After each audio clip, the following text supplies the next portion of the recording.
Something that can't be overstated enough is the pure power of a food plot to draw and attract deer. Obviously, the food plot industry is huge. So many hunters on private land are planting food plots, and I recommend that if you have private land, you plant a food plot. In fact, you can make a case that if you're not, you're really behind. In fact, you can talk about just working on, we'll talk about the point of this as it relates to adding sweeteners to food plots that you don't need to and to avoid.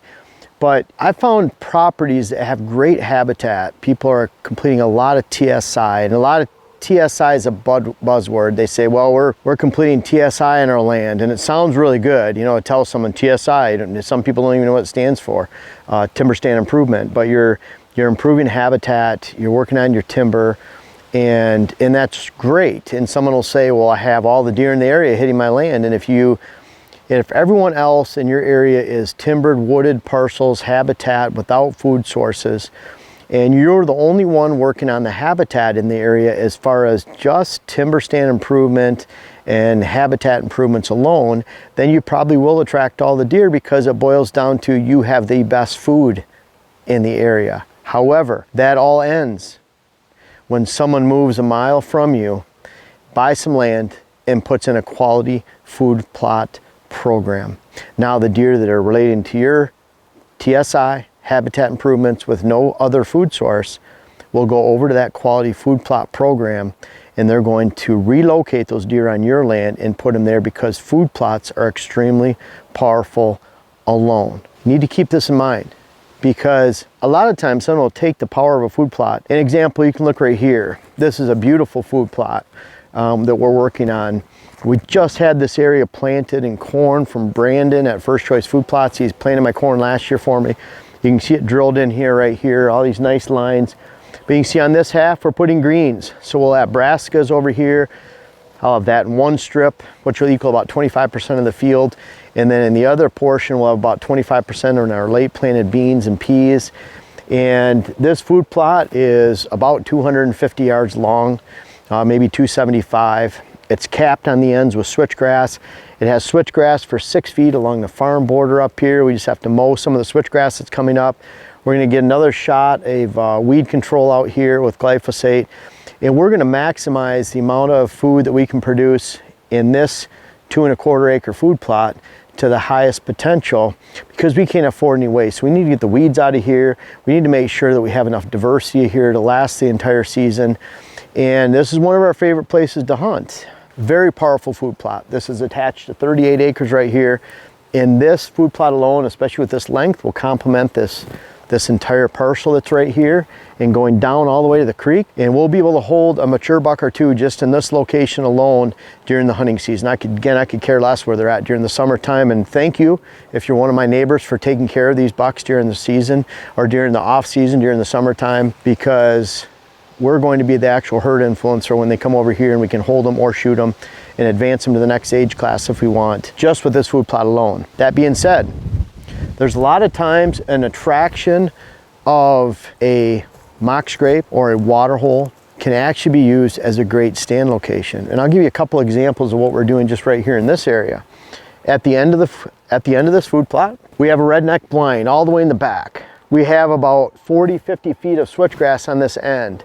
We can already get in and out of this redneck without spooking deer on this food plot. But in front of that redneck, we're adding a water hole this year, and we're gonna add a mock scrape. If we stuck a water hole and a mock scrape out in this food plot, it would be a complete waste of attraction. You don't want to put all your attractions in this area. Again, the food plot, going back, this food plot's what's going to drive the deer on this property. We're going to use those attractions of mock scrapes and water holes to create bow hunting stands around this. We can shoot this with a gun. We can shoot the whole thing. I shot Blade way back there behind Dylan at 250 yards from the redneck with a muzzleloader last year as they're coming out into this food source. So we can do that already. That's pretty easy. But we want to set up bow stands. We're gonna have a bow stand out of that redneck now, because we have switchgrass down there. We have switchgrass on a power line planted. We seeded that early. It's coming in. We've already mowed the weeds out once this year. And we're gonna have great switchgrass down there. We're setting up that water hole, mock scrape combination. So we're creating a bow stand down there. If we had that water hole out here, if we had a mock scrape right in the middle of this food plot or right off to the side, like you'll see people do. I was at a client the other day, and they had a mock scrape system that they'd set up in the middle of their food plot, but they couldn't shoot to it with a bow. So they're sitting there hunting with a bow out on the side of the food plot. All the bucks go out there actually pulling deer away from their bow stand. And that, unfortunately, is what I see a lot of times on client properties. You never want to put all these attractions in one location. Again, the pure power of this food plot alone is a really good thing. And so down there, we're creating a bow stand. And then last year, I shot Kermit right down there and right behind Dylan in this food plot. There's a small hunting plot off to the side. Bucks would come into, they hit that mock scrape. The night before had a really nice 8-point and 10-point, a 3 and a 4-year-old going by. And they hit that mock scrape before they come to the food plot. So that sets up a perfect bow stand. This plot is too big to stick a bow right on the edge of this food plot. We can't do that, so we have to be off to the side. So we have a waterhole mock scrape down here, combination that's off the plot. We can get in and out of that redneck without spooking deer. Then we had the food plot itself. That's what they're traveling to or traveling from when they hit those. So we can shoot them with a bow over there, gun out of that redneck too. Shoot them with a bow right here on the Kermit. And then we have a stand on the other end of the food plot way down there, about 100 yards away, and it's on a cruising bench that comes into the back side of this food plot. Another perfect spot for a mock scrape. And then 200 yards beyond that, or 150 yards, we have another great spot for a water hole. So we can put a water hole, and those two water holes are going to be about 500 yards apart. And they're two separate levels of attraction right in front of a bow stand. Again, if we put the water out here, then there's not as much value to have water on that end or that end, so we destroy two potential high quality rut cruising stands because we put water out in this food plot where deer are already coming to. One of the #1 sins of a water hole is creating a water hole that you can't shoot to with a bow stand, and really secondly, you're putting it right out in the middle of this food plot or along the side or creating a pond or something in this food plot, because it limits your ability to actually create deer movement and to reinforce a line of movement that actually has bow stands that complement that movement. We do this all around the property. So most of the time, unless it's a small hunting plot, hunting plots is a little bit different. I have hunting plots where the deer might eat that forage down to the dirt, and because you have a mock scrape there, maybe you have water hole off to the side, you have this small little micro plot that's enhanced by those sweeteners, and that gives it the life for the entire season. This food plot's going to last the entire season, so we don't need to sweeten this in any way. And always focus on those water holes, mock scrapes. There's a lot of horizontal rub stuff out there, but think about those rubs. They're not a high level of attraction at all. Mock scrape, fawns, does, young bucks, old bucks hit it consistently 365. A rubbing post is something that's more of a gimmick that bucks will hit occasionally during the fall. And even just rubs in general, rubs in the woods, bucks will hit oftentimes. I would bet the average rub is hit 1, 2, 3 times a year, and that's it. They don't go back to that spot. Sometimes you get a giant rub, you put a camera on it, and I know many of you out there have seen this, where you place that camera there, look at that rub, and you never get another buck picture after that rub was first created, because it's not that great of an attraction. So I'm staying away from rubs, horizontal rubs, creating rubs. The true powers in mock scrapes, water holes for those that use this and see this all the time. And again, make sure that you keep those off of these big holding plots right here. Again, a holding plot is something where you want to keep these deer all the way until dark every day of the season and make sure you have enough. And that's why we're diversifying with corn.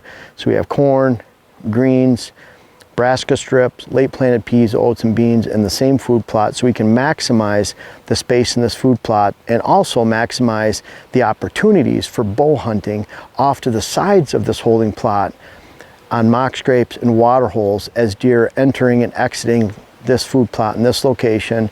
And that sets up a system of stands instead of putting all your eggs in one basket in one location that you can't even bow hunt. I hope that makes sense.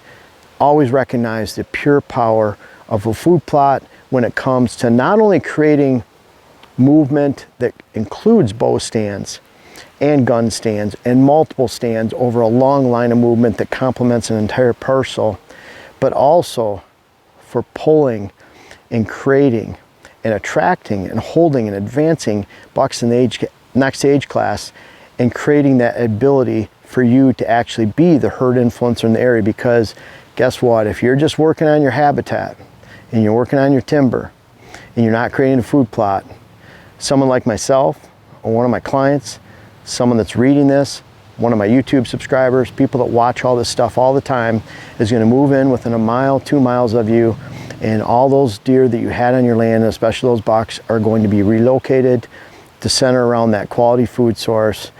And if you're leaving it alone, you're allowing the deer that come out here to feel like they're safe and secure and they're unpressured, then you're going to have a great chance of not only keeping those attractions off this food plot, setting up bow stands, and great opportunities over a long line in many different stand locations, but to actually be the true herd influencer in the area and create a quality herd and a quality hunt for the entire fall hunting season. I'm excited to tell you guys about my latest web class. It's how to plant food plots, how to design your food plot program, and it covers everything. And really, there's 30 videos, over 10 hours, 11 hours of footage, workbook, hats, all that stuff. On top of it, I urge you to check out the link. But I cover 5 main areas: critical food plot concepts, where to plant, how to create, what to plant, and finally how to plant.